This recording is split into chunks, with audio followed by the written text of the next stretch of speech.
So we don't know who they were, but we're very, very proud of that. And you know, we like to think we take pretty good care of our folks, because we were Insurance Journal Magazine last year, best independent agency to work for on the East Coast. So we like to think we're doing things right. I like to think that our clients think the same way, and our partners who are, you know, not in our field but understand what we're doing. So it's worked out very well for us, and we're very pleased to have you join us today.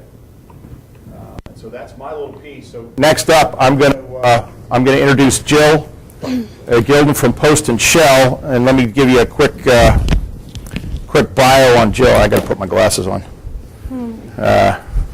Everybody familiar with these Costco specials?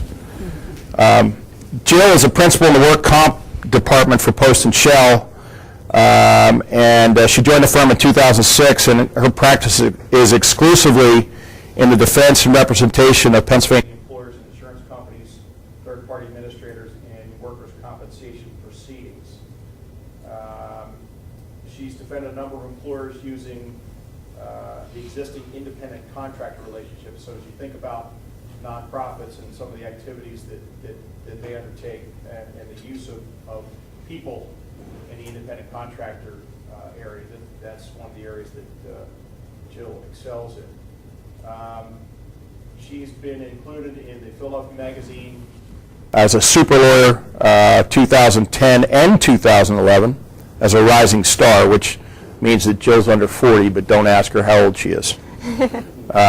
So Jill's going to talk a little bit about workers' compensation. Jill, it's all yours. Thank you.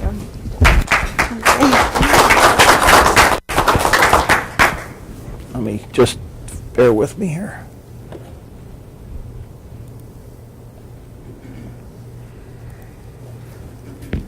Got to be an easier way. There it is. Okay. All yours. Yep, that one. Okay. Well, thank you. Thanks for inviting me to be here today.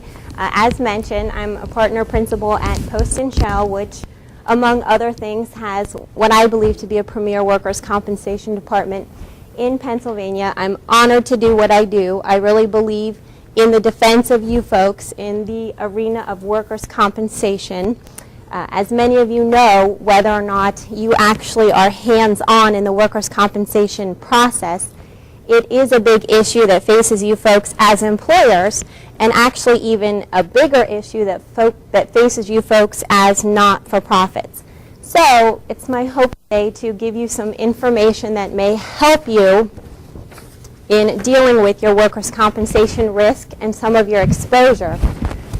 Excuse me.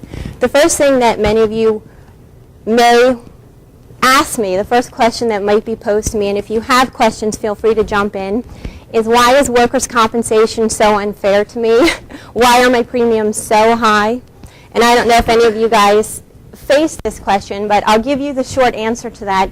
And this is not a screen. I'll just tell you the background. The background of workers' compensation is that the Pennsylvania legislature, in dealing with you folks, decided that when people get hurt at your business, you are not going to be liable for pain and suffering and many of the tort type of liabilities that can be faced in a regular accident. The legislature has decided that employers are only going to be liable for wage loss and medical benefits. There's no pain and suffering. There's no $1 million jury verdicts. So in exchange for taking that risk away from you folks, the legislature has come up with a system that is very much skewed towards your injured worker. And that's across the board for all employers.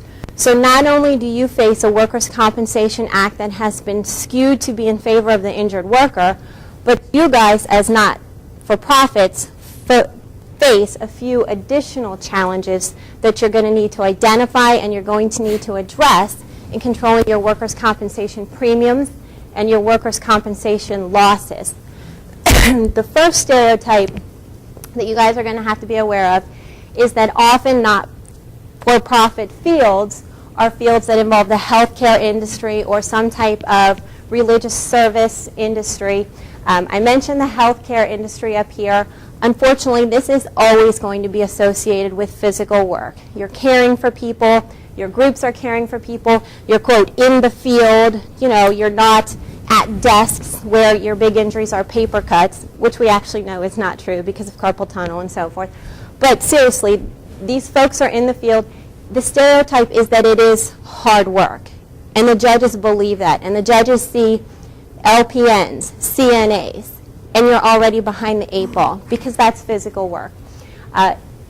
Your businesses, whether it's true or not, are often associated with somewhat of an aggressive clientele in front of these judges. You help people with mental health diagnoses. You help people with addiction problems. You help people with dementia.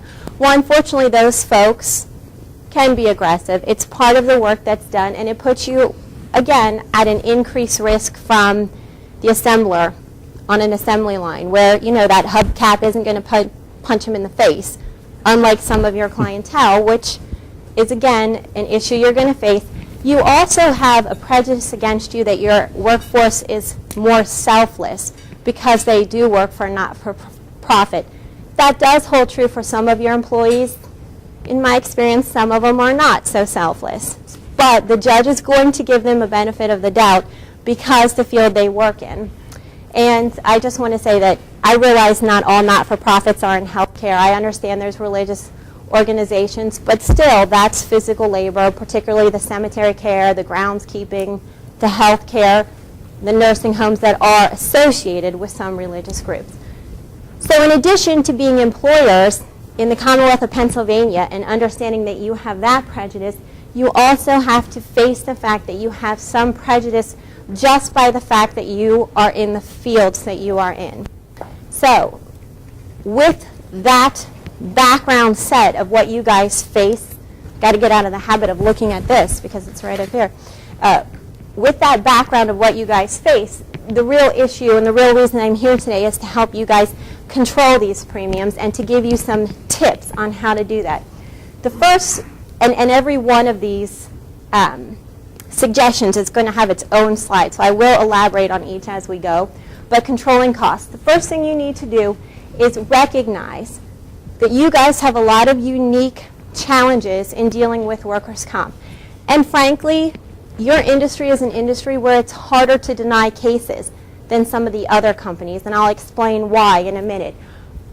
But you are going to have to realize that to some extent, you are going to accept a higher percentage of your cases, of your alleged injuries, whether you want to or not, by nature of the work that you do. And you don't want to spend $20,000 paying me to fight a case that I can't win for you.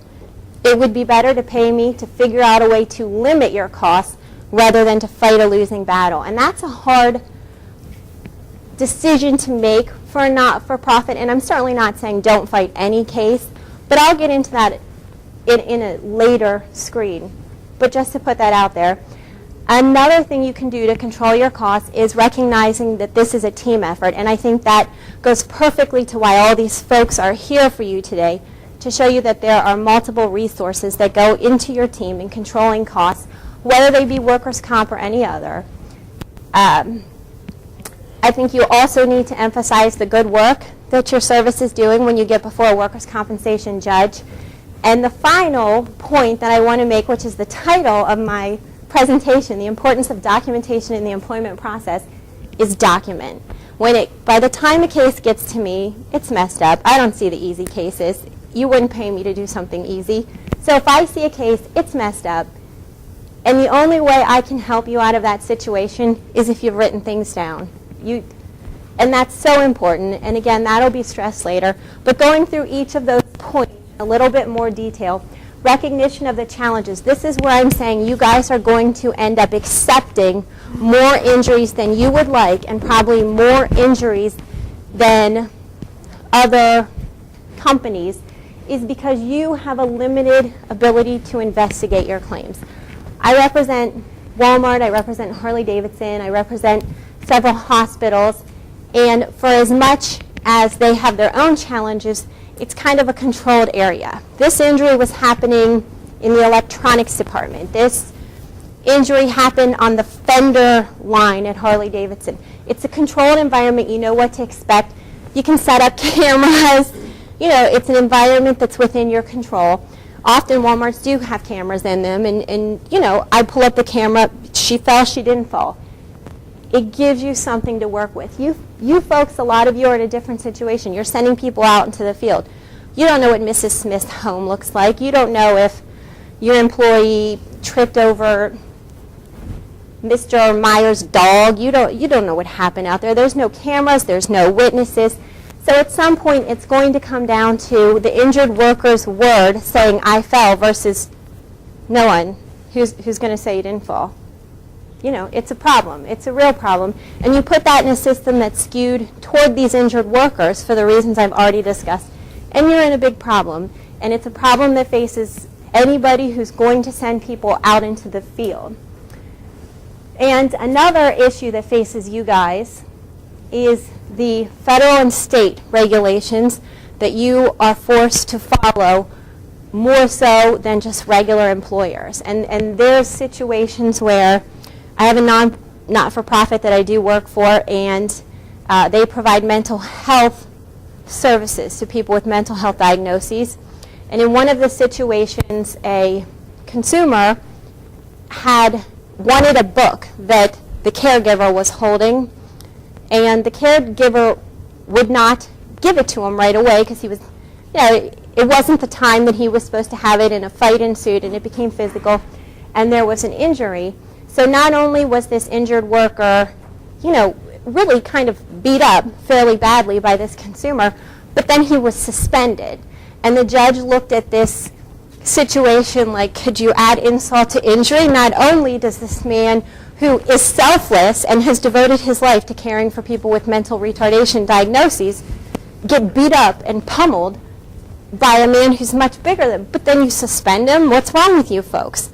That's what the judge is saying to me. And I need to be able, and you folks and your attorneys need to be able to say, yes, Judge, but we're governed by DPW regulations, and when there is any incident in which property is taken from a consumer, that's an automatic suspension. That is not in our control. Do not penalize us. We couldn't help it. And that's something that your attorneys need to be aware of, you guys need to be aware of, and judges need to be aware of. You guys have a different set of laws that make some of the actions you guys take seem harsh, for lack of a better word, but the fact is you can't avoid it because you lose your funding if you avoid it. If you don't follow DPW regulations or whatever regulations you're governed by, you lose your funding. So that's something that a judge needs to be aware of. Another way to control costs is creating the right team. Team members that I suggest for all of you, of course you folks, you guys know these people. You are the best source of information, but your broker, your insurance agent, your defense attorney, and your case manager. These are all people that you should be on a first-name basis with. You should know how many kids they have. That's how often you should be taught. You should know when one of the kids has the flu. That's how often I talk to my clients, because it is a team effort.